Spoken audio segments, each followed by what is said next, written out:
بسم الله الرحمن الرحيم.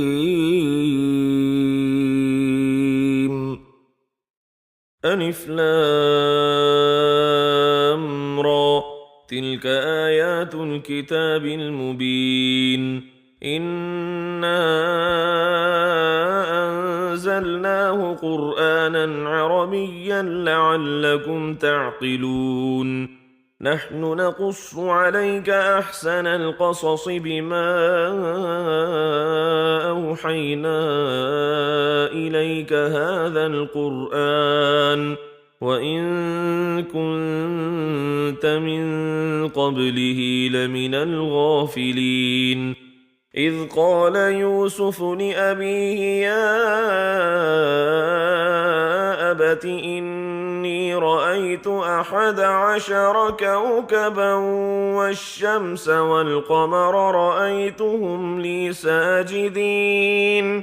قال يا بني لا تقصص رؤياك على إخوتك فيكيدوا لك كيدا إن الشيطان للإنسان عدو مبين.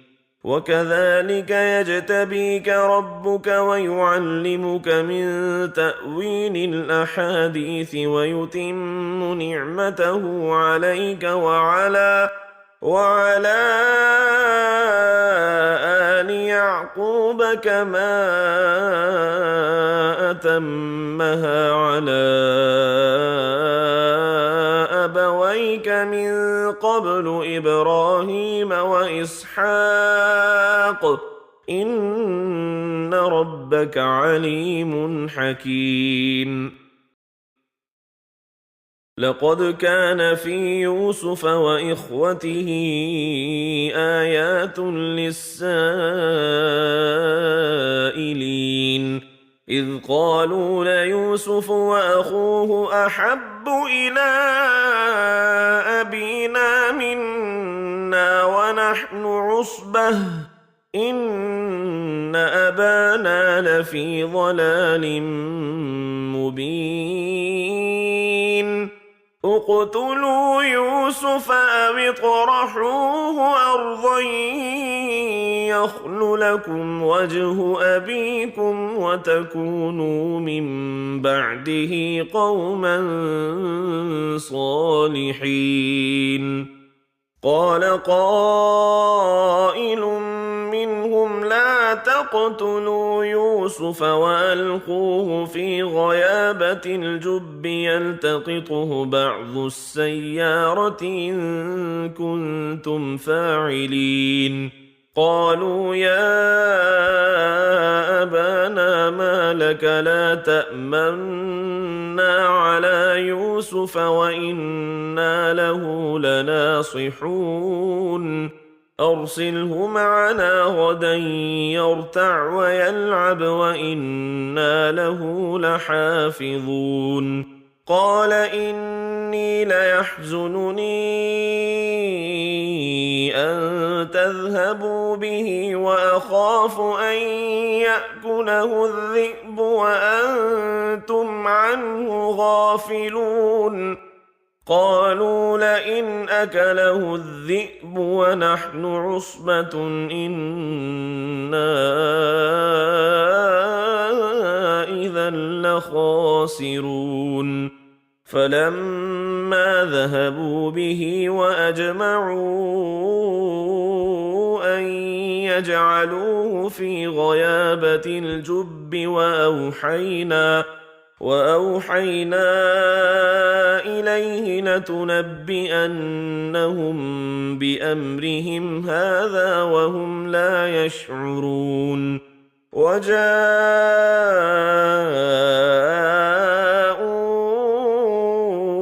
أباهم عشاء يبكون. قالوا يا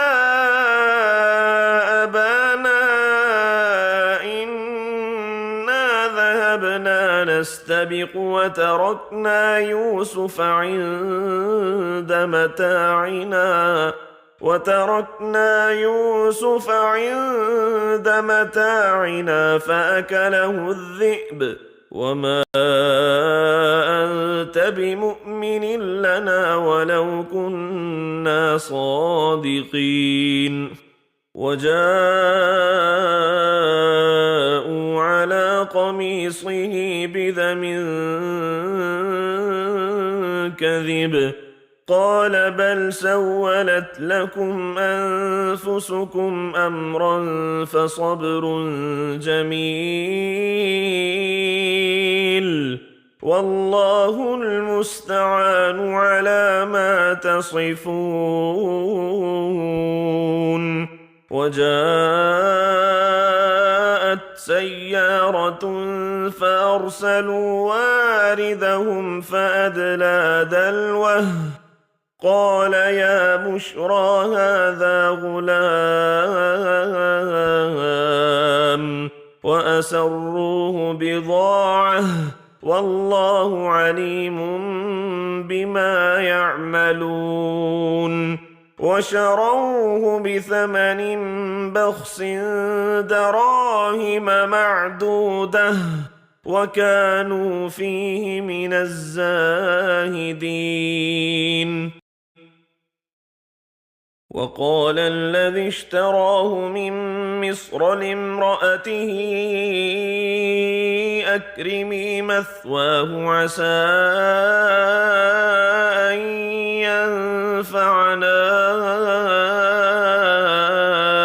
أو نتخذه ولدا وكذلك مكنا ليوسف في الأرض ولنعلمه من تأويل الأحاديث والله غالب على أمره ولكن أكثر الناس لا يعلمون ولما بلغ أشده آتيناه حكما وعلما وكذلك نجزي المحسنين وراودته التي هو في بيتها عن نفسه وغلقت الأبواب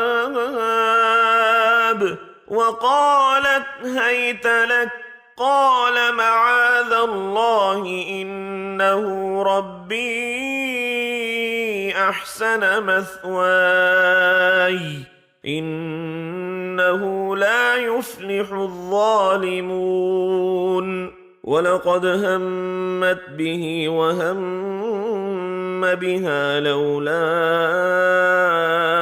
أن رأى برهان ربه كذلك لنصرف عنه السوء والفحشاء إنه من عبادنا المخلصين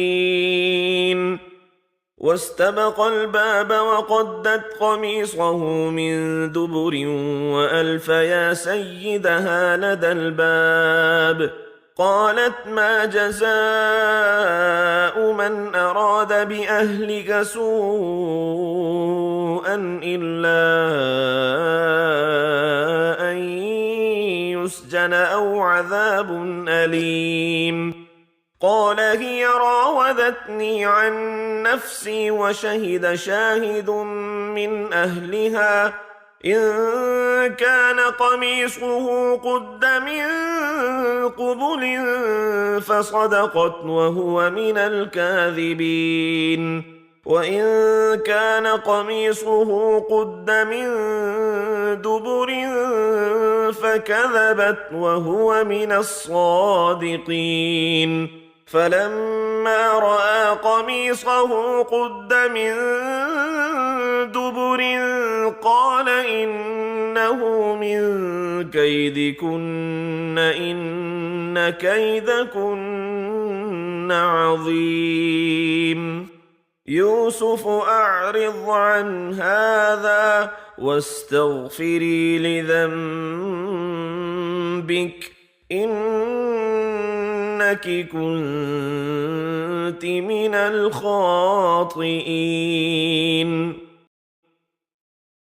وقال نسوة في المدينة امرأة العزيز تراود فتاها عن نفسه قد شغفها حبا إنا لنراها في ضلال مبين.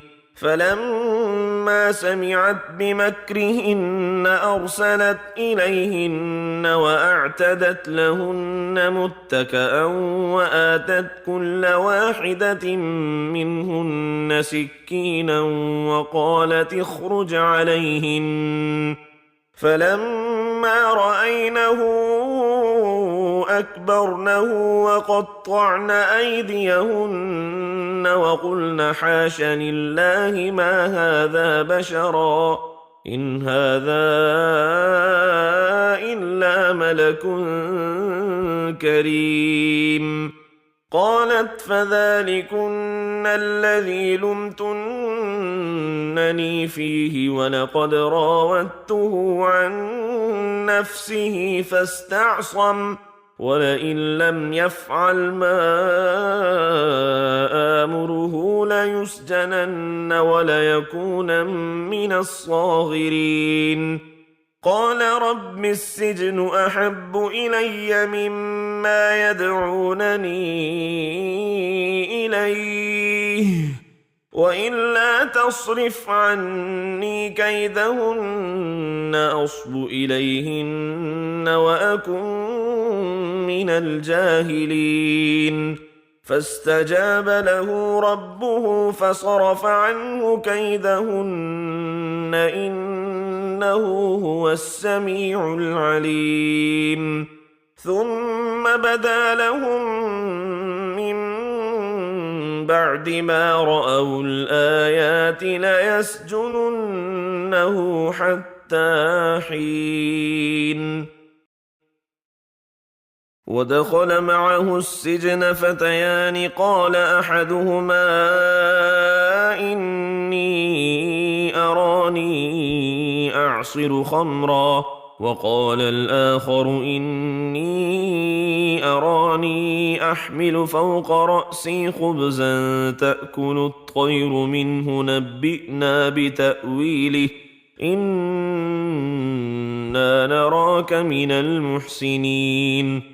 قال لا يأتيكما طعام ترزقانه إلا نبأتكما بتأويله قبل أن يأتيكما ذلكما مما علمني ربي إني تركت ملة قوم لا يؤمنون بالله وهم بالآخرة هم كافرون واتبعت ملة آبائي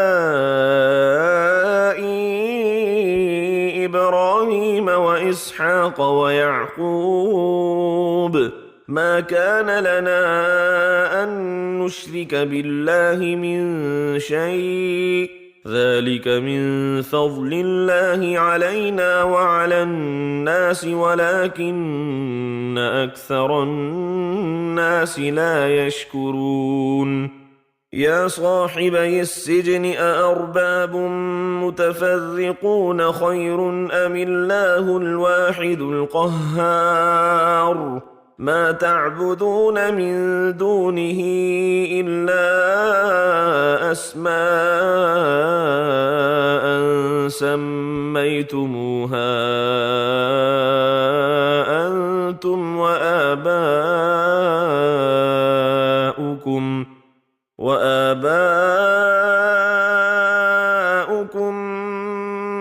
ما أنزل الله بها من سلطان إن الحكم إلا لله أمر ألا تعبدوا إلا إياه ذلك الدين القيم ولكن أكثر الناس لا يعلمون. يا صاحبي السجن أما أحدكما فيسقي ربه خمرا وأما الآخر فيصلب فتأكل الطير من رأسه قضي الأمر الذي فيه تستفتيان وقال للذي ظن أنه ناج منهما اذكرني عند ربك فأنساه الشيطان ذكر ربه فلبث في السجن بضع سنين. وقال الملك إني أرى 7 بقرات سمان يأكلهن 7 عجاف و7 سنبلات خضر وأخر يابسات يا أيها الملأ أفتوني في رؤياي إن كنتم للرؤيا تعبرون. قالوا أضغاث أحلام وما نحن بتأويل الأحلام بعالمين.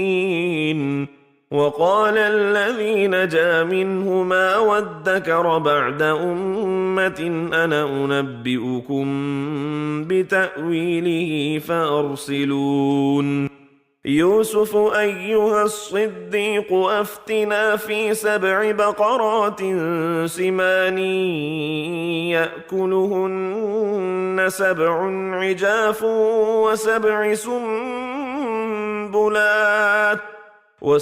سنبلات خضر وأخر يابسات لعلي أرجع إلى الناس لعلهم يعلمون. قال تزرعون 7 سنين دأبا فما حصدتم فذروه في سنبله إلا قليلا مما تأكلون. ثم يأتي من بعد ذلك 7 شداد يأكلن ما قدمتم لهن إلا قليلا مما تحصنون. ثم يأتي من بعد ذلك عام فيه يغاث الناس وفيه يعصرون.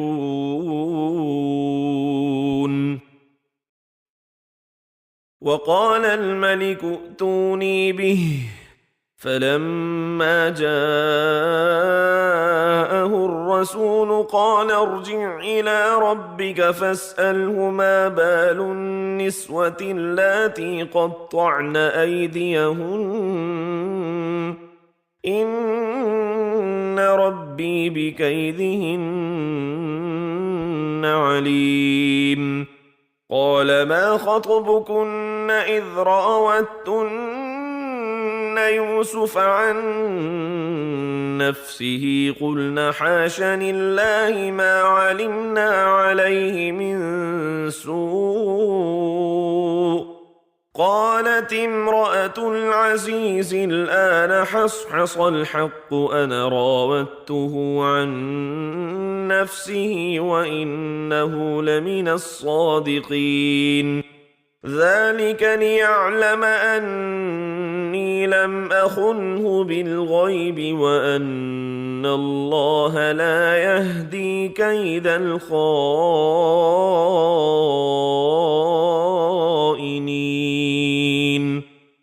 وما أبرئ نفسي إن النفس لأمارة بالسوء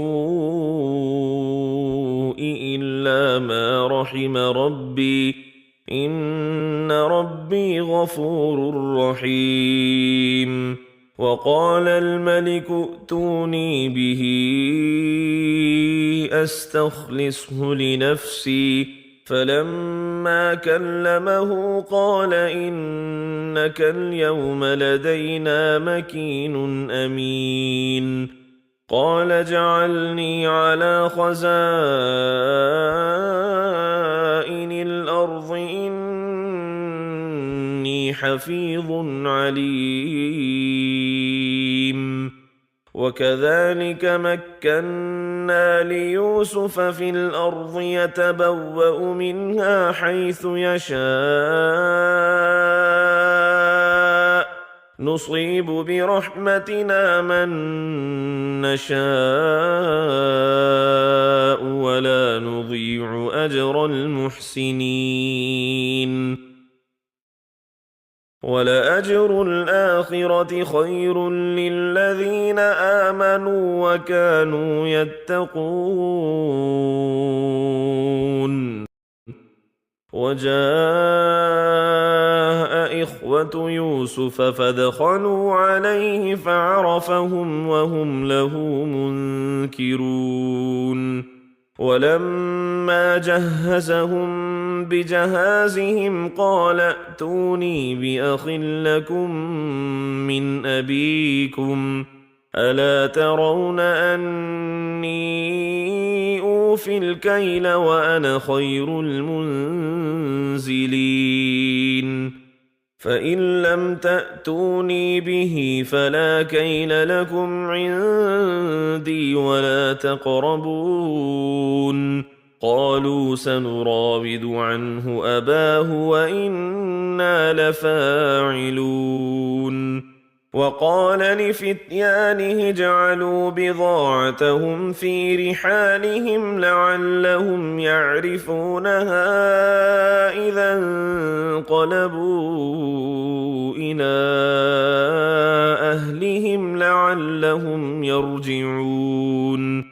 فلما رجعوا إلى أبيهم قالوا يا أبانا منع منا الكيل فأرسل معنا أخانا نكتل وإنا له لحافظون. قال هل آمنكم عليه إلا كما أمنتكم على أخيه من قبل فالله خير حافظا وهو أرحم الراحمين. ولما فتحوا متاعهم وجدوا بضاعتهم ردت إليهم قالوا يا أبانا ما نبغي هذه بضاعتنا ردت إلينا ونمير أهلنا ونحفظ أخانا ونزداد كيل بعير ذلك كيل يسير. قال لن أرسله معكم حتى تؤتون موثقا من الله لتأتونني به إلا أن يحاط بكم. فلما آتوه موثقهم قال الله على ما نقول وكيل. وقال يا بني لا تدخلوا من باب واحد وادخلوا من أبواب متفرقة وما أغني عنكم من الله من شيء إن الحكم إلا لله عليه توكلت وعليه فليتوكل المتوكلون. ولما دخلوا من حيث أمرهم أبوهم ما كان يغني عنهم من الله من شيء إلا حاجة في نفس يعقوب قضاها وإنه لذو علم لما علمناه ولكن أكثر الناس لا يعلمون. ولما دخلوا على يوسف آوى إليه أخاه قال إني أنا أخوك فلا تبتئس بما كانوا يعملون. فلما جهزهم بجهازهم جعل السقاية في رحل أخيه ثم أذن مؤذن أيتها العير إنكم لسارقون. قالوا وأقبلوا عليهم ماذا تفقدون؟ قالوا نفقد صواع الملك ولمن جاء به حمل بعير وأنا به زعيم. قالوا تالله لقد علمتم ما جئنا لنفسد في الأرض وما كنا سارقين. قالوا فما جزاؤه إن كنتم كاذبين؟ قالوا جزاؤه من وجد في رحله فهو جزاؤه كذلك نجزي الظالمين. فبدأ بأوعيتهم قبل وعاء أخيه ثم استخرجها من وعاء أخيه كذلك كدنا ليوسف ما كان ليأخذ أخاه في دين الملك إلا أن يشاء الله نرفع درجات من نشاء وفوق كل ذي علم عليم. قالوا إن يسرق فقد سرق أخ له من قبل فأسرها يوسف في نفسه ولم يبدها لهم. قال أنتم شر مكانا والله أعلم بما تصفون. قالوا يا أيها العزيز إن له أبا شيخا كبيرا فخذ أحدنا مكانه إنا نراك من المحسنين.